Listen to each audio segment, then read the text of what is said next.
US Navy präsentiert ehrgeizigen Plan für die Goldene Flotte von Schlachtschiffen. Wow, it's beautiful. It's the first renderings of what we're doing. So I want to wish everybody a big hello and Merry Christmas and welcome to Mar-a-Lago for this exciting announcement of the new Golden Fleet. We're calling it the Golden Fleet that we're building for the United States Navy. As you know, we're desperately in need of ships. Our ships some of them have gotten old and tired and obsolete, and we're going to go the exact opposite direction. We're delighted to be joined by Secretary of War Pete Hegseth, who's doing a fantastic job, and Secretary of the Navy John Phelan. Marco Rubio is here, who gave a great few words toward the end of last week. He spoke for a couple of hours on what a good job we're doing, which is true. As Commander-in-Chief, it's my great honor to announce that I have approved a plan for the Navy to begin the construction of two brand new, very large, the largest we've ever built, battleships. You know, you used to build the Iowa, the Missouri, the Wisconsin, the Alabama, many others. We had big battleships. These are bigger, but they will have 100 times they'll be 100 times the force, the power, and there's never been anything like these ships. These have been under design consideration for a long time, and it started with me in my first term, because I said, why aren't we doing battleships like we used to? And these are the best in the world. They'll be the fastest, the biggest, and by far 100 times more powerful than any battleship ever built. So if you look at the Iowa, the Missouri, Wisconsin, Alabama, and others, but they were similar in size, some a little bit bigger than the others, but if you take the biggest one, it's 100 times more powerful. They're longer by a little bit, but and they're bigger ships, but they hold much more. They use the word lethality. Battleships are the largest, sturdiest, and most heavily armed vessel built specifically for naval combat. While America has built many new warships over the years, they've tended to be smaller and much smaller, and not conducive to where we are and where we're going, and peace through strength. But including, we've been building aircraft carriers. We're going to be upping that also. We're going to be going to a superior aircraft. We have the Ford class. We're going to be upping that to a different class of aircraft carrier. And we haven't built a battleship since 1994. These cutting-edge vessels will be some of the most lethal surface warfare ships. They will be actually the most ever built other than our submarines. We have submarines which will have, in many ways, even more lethality, and we have many of them under construction. Each one of these will be the largest battleship in the history of our country, the largest battleship in the history of the world ever built. And again, it's 100 times more powerful than the previous Iowa class, it's called. Those are the big ones that you'd see on a show. Victory at Sea. I don't know if anyone's seen Victory at Sea, but it was a classic. They'll help maintain American military supremacy, revive the American shipbuilding industry, and inspire fear in America's enemies all over the world. We want respect. We're going to have it. We already have it. We're more respected now than we ever were. A year and a half ago, they laughed at us. Now they respect us again at levels that they've never respected us. We envision that these two ships, we're talking about 10, but we're going to start with 2, and we're going to quickly morph into 10. And ultimately, we think it's going to be anywhere from 20 to 25 of these.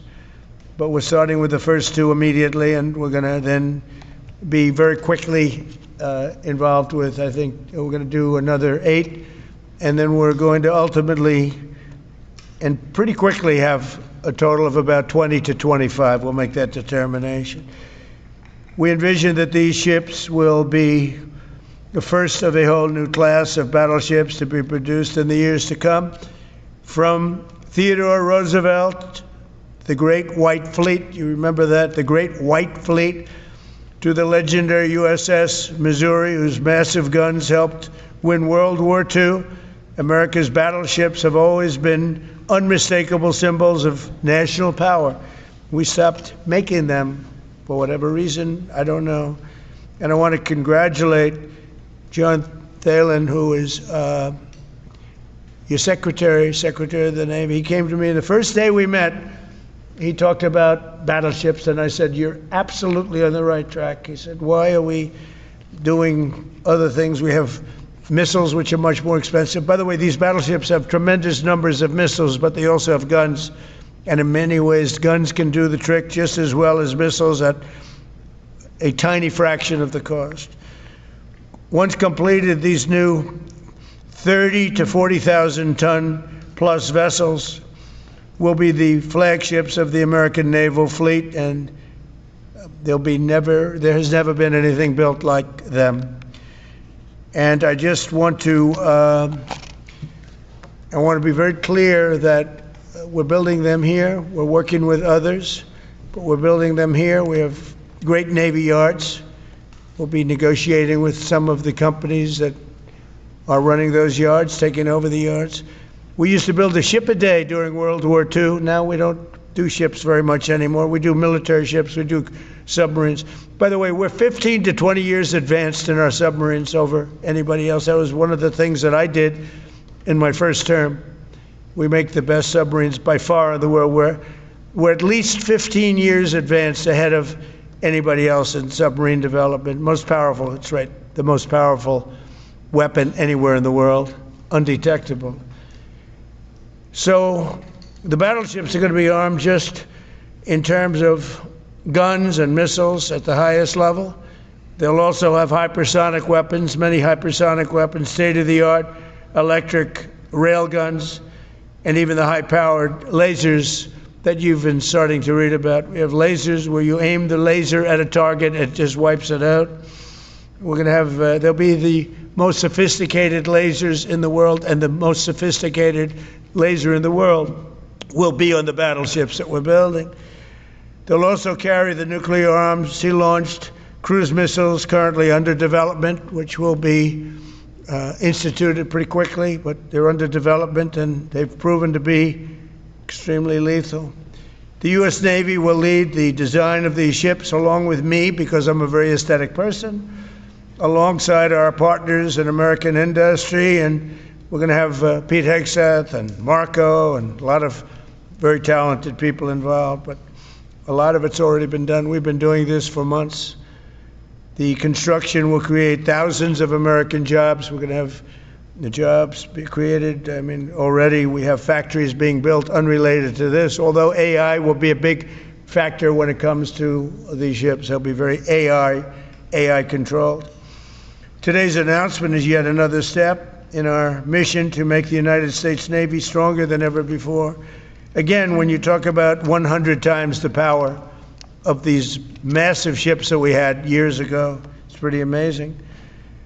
And next week, I'm going to meet with the defense prime contractors. I'm going to meet with them here, Florida. And we're going to be talking about production schedules because they're too slow. We have many countries, allies, that are wanting to buy. We make the greatest equipment in the world by far. Nobody's even close, but they don't produce them fast enough. So we're going to be meeting with them to talk about the production schedules. We're going to have strong production schedules. And the only way they're going to be able to do that is to build new plants. Even with the F-35, we have many people who want the F-35 fighter jet, and it takes too long to deliver them to allies or to ourselves. It takes too long. The only way they're going to be able to deliver them is if they build new plants. They don't want to build new plants because that's expensive. So we're going to be discussing production schedules. We're going to be discussing CapEx spending. We'll be discussing the pay to executives where they're making $45 and $50 million a year and not being able to build quickly. They're going to make that kind of money. They have to build quickly. Again, we make the best equipment in the world, but they don't make them fast enough. And we're going to be also discussing dividends. We want the dividends to go into the creation of production facilities. So we'll be talking about all CapEx, dividends, and the pay.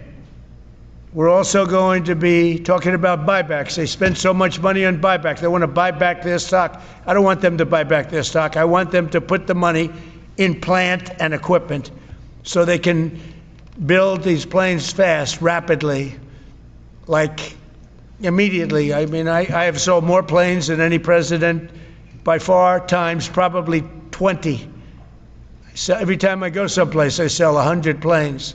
That includes commercial planes, Boeings, etc., but it also includes fighter jets. And I'm always having to say 5 years, 6 years, 7 years. Helicopters, Apache helicopters, many years. India bought them. They want to get them. They don't want to wait a long time. So we don't want to have executives making $50 million a year, issuing big dividends to everybody, and also doing buybacks. And then they say, well, we don't have the money to build a plant. They got to build plants. Plants to make F-35s, plants to make helicopters, plants to make the F-47 new jet. And that's it. And that's what I'm going to be talking to them about. They're going to start spending money on building airplanes and ships and the things that we need, not in 10 years and 15 years. We need them now. And we're strong about it. Last week, the Navy announced a brand new class of frigate, and they're going to be working with the South Korean company. Hanwha, a good company, recently agreed to invest $5 billion in Philadelphia Naval Shipyard. We're opening up the Philadelphia Shipyard, once a great yard. Now it was a long time ago decommissioned, but now it's reopening. Working with the Navy and working with private companies. The record-setting defense bill I signed last week authorized $26 billion to build new ships, including destroyers and various others. We already have a lot of submarines, as you know, under construction. We're building a lot of submarines. I tell you, to be exact, we have right now 15 submarines under construction or ready to start. And we have, again, the greatest submarine in the world with our technology, like they talk about chips. Well, I would say submarines are a bigger deal than chips. We're at least 15 years ahead of any other competitor. China, Russia, nobody can come close. We're also building right now 3 large aircraft carriers in addition to the ones we have.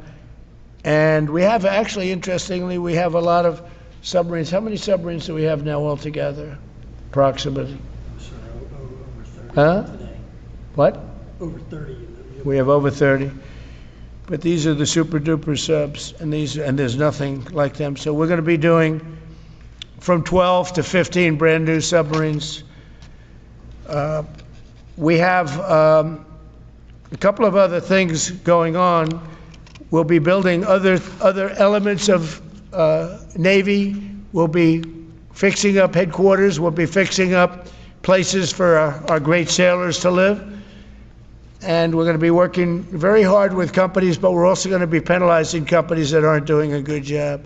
For instance, when they built the Ford, Gerald Ford, the cost overruns were ridiculous. That was done in Norfolk, Virginia.